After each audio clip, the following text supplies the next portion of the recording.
talked about 2 weeks ago, Marie, if you weren't here, or others, were shame and guilt.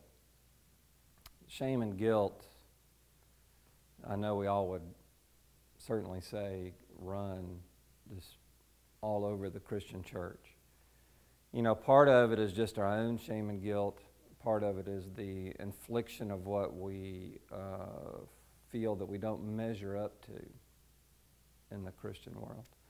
Last week we talked about invalidation, which is a phrase that we use a lot at Impact Family Counseling, but it's almost the need to constantly feel validated. I mean, it's all over the place. You'll watch a mother who will tell you all about her children's successes, and it seemingly is out of the blue. And it's almost like me and my children need validation. It almost seems that way. Or a man will start talking about all he's done in his life, all his jobs and all his successes. And you know, we've all done it. It's really human nature.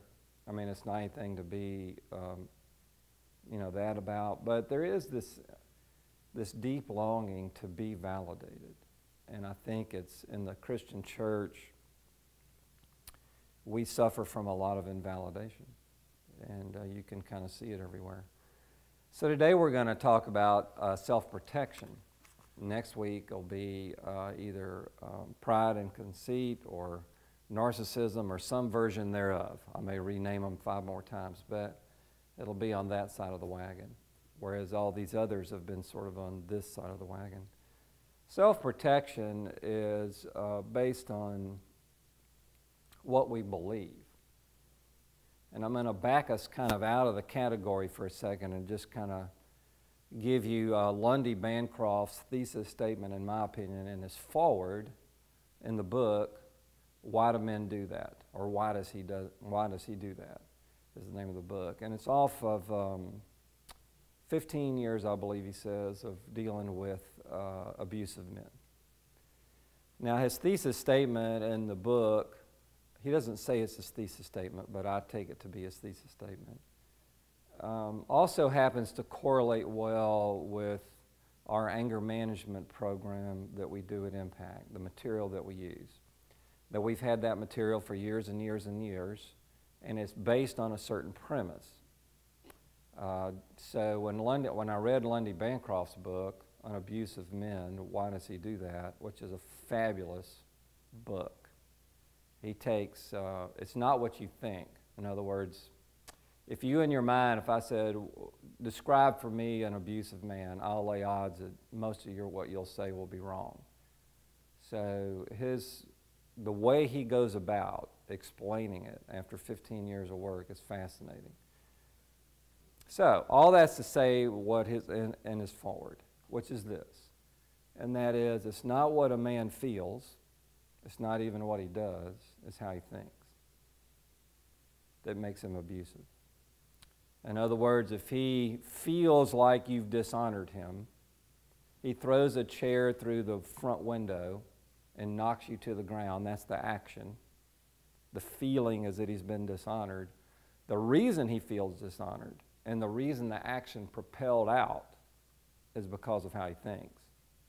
In his mind, he has a grid work which you just broke. You dishonored that grid work. And when you dishonored that grid work, he'll get those feelings and you'll pay the price. That's his basis. And he's right.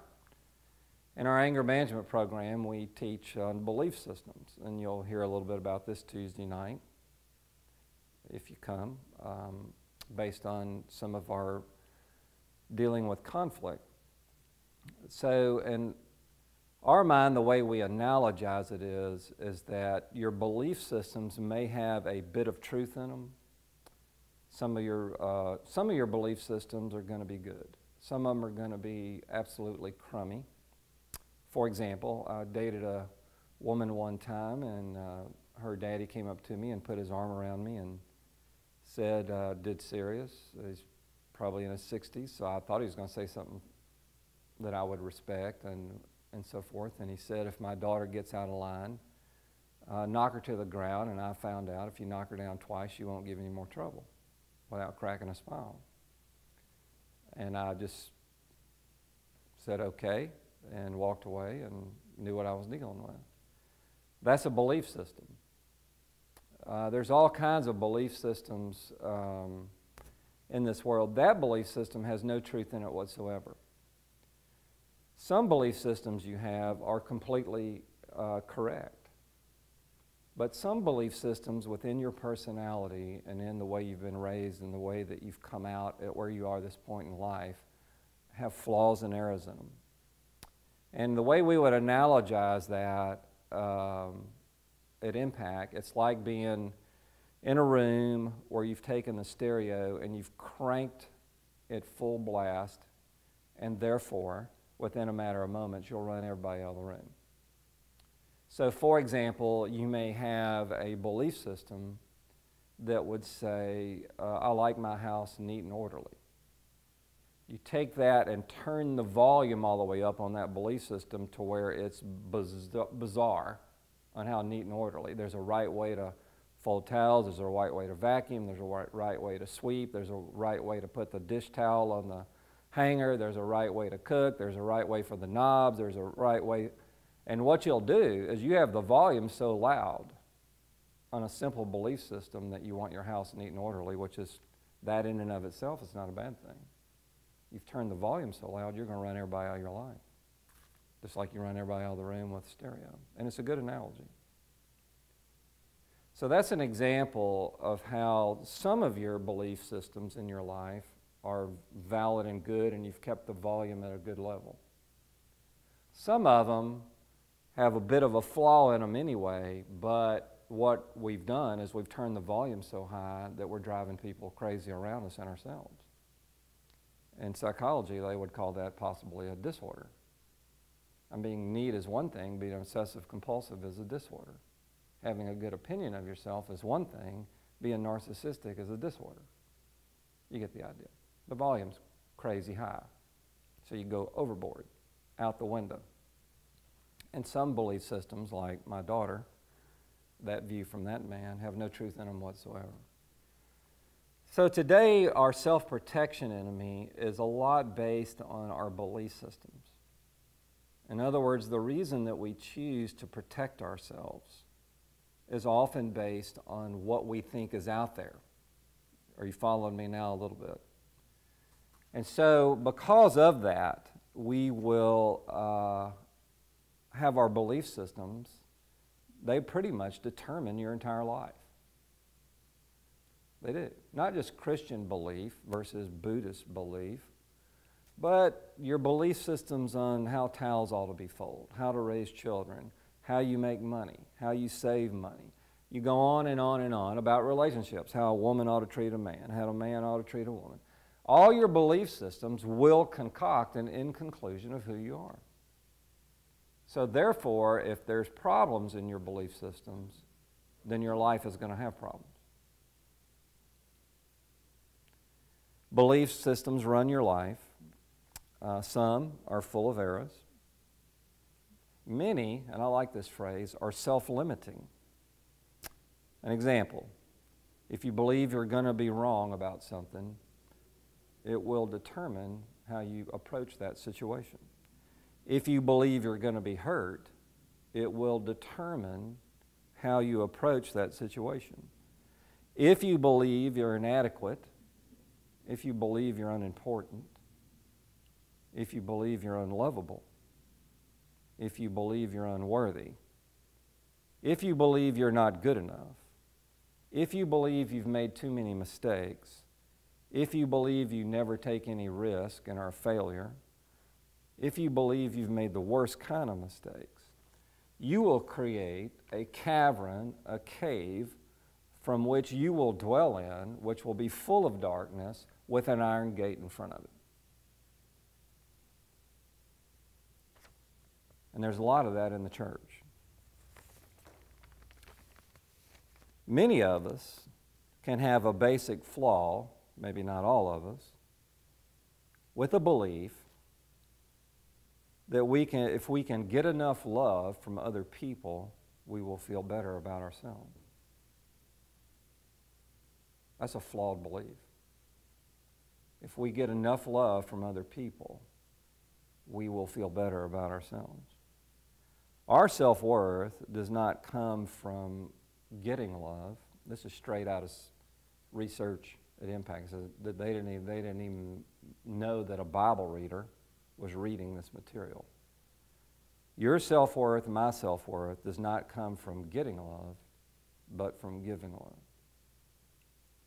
But we are not trained that way. Even when we're little, we believe that happiness comes from outside of us. Little Billy or little Sally, we give them a popsicle so that they will be happy. We take them to the zoo so that they will be happy. We do other things for children, and we all were raised this way, so that we'll become happy. So we have from childhood a belief that happiness, blessing, and good things and love come from out here,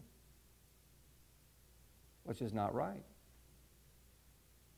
Happiness and love come from the Lord, and the Lord dwells in here. So it's a total difference in believing from which you're going to become happy. You're going to be loved. You understand love. You understand why you're on earth. You understand what makes you happy. It will put a spin on all that as we sort of hammer through this, as would research say, and certainly we can identify with this Christian-wise, that we have within us, the Lord has put in us, that's not research, this is Christianizing it, the Lord has put in us a giant stockpile of love because He lives in there. We are stockpiled on the inside with love. Research would say that we have covered that love with, in some of our cases, with an innumerable amount of protective blankets, like being in bed covered. And we peek out, and the first monster we see, or the first bit of rejection we see, or the first bit of something we see, back under. And so we build a self-protective life. A life that is going to make sure all our money is nice and tidy, all our children are only with good children. We're going to build a fence around everything to where, because of all our fears and all our thoughts and all the different ways that we come about life, with an enormous sense of self-protection.